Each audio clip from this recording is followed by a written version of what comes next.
Hello, this is Dawn at Dawn's Astrological Vision. Stand by for Gemini, April 2015 forecast. Gemini Sun Sign and Gemini Rising. Welcome back. April begins with your ruling planet Mercury in the sign of Aries, your 11th house.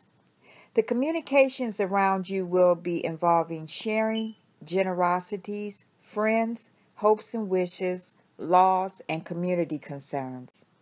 This house also reveals to us how to better ourselves through group activities. This aspect is favorable for working with others regarding common goals. On the 14th, your ruler, Mercury, speeds out of Aries into Taurus, and communications slow down a little to a less exciting but more thorough pace for 3 weeks. The sun starts off in your 11th house, Gemini, and your motto now may be dream big or die. You believe to the core that you can affect what goes on in your community. The full moon lunar eclipse is in the sign of Libra on the 4th. This is your 5th house, Gemini, and there may be emotional concerns with romance, pleasure, children, and social activity. This eclipse can indicate involvement with entertainment, the pursuit of pleasure, and social activities. Usually when this involves women or family members. The 5th house relates to the things that make us feel special and worthy as individuals. It's the house of our creative expression and includes children, gambling, and love affairs.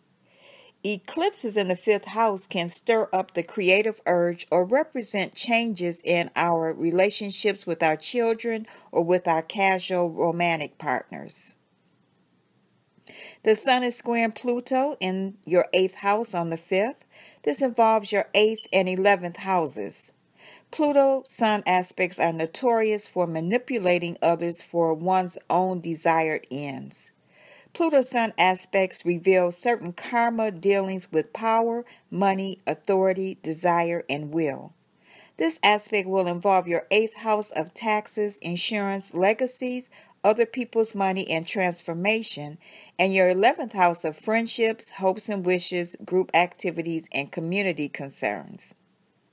Jupiter goes direct in Leo on the 8th, and this is the first time that lucky Jupiter will be moving forward this year, and this shift makes a rise in confidence levels, a signal of the start of a happier and more abundant future. Venus is transiting your 12th house until the 11th in Taurus. Your understanding of others are more on a spiritual or compassionate level. After the 11th, Venus moves into your 1st house, Gemini. You will have more of a desire to please others and make efforts to increase your personal attractiveness and charm. This is a favorable time for public relation activity. Mars is transiting your 12th house, Gemini, in Taurus for the entire month. Secretive, undercover, or behind-the-scenes activities characterize this transit. These activities may involve business, corporate affairs, sexual encounters, or matters related to hospitals or religious institutions. Mars rules the principle of desire and action, and misdirected action caused by uncontrolled, unconscious desires may cause an individual's self-undoing in this house. On the 17th, Mars and Jupiter square off, affecting your 12th and 5th houses.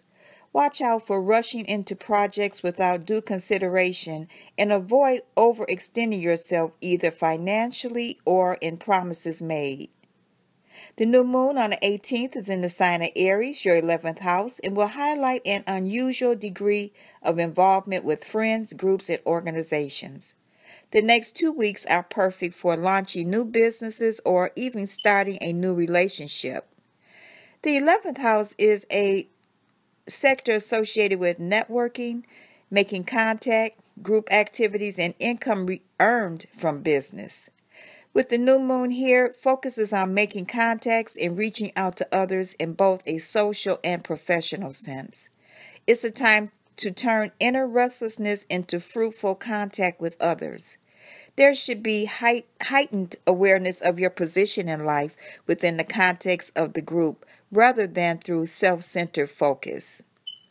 Goals that involve networking, making contacts with others, joining or strengthening ties in a group, project, or activity, and nurturing goodwill are all the focus this month. Pluto is going retrograde on the 16th in Capricorn until September 24th. This is your 8th house, Gemini.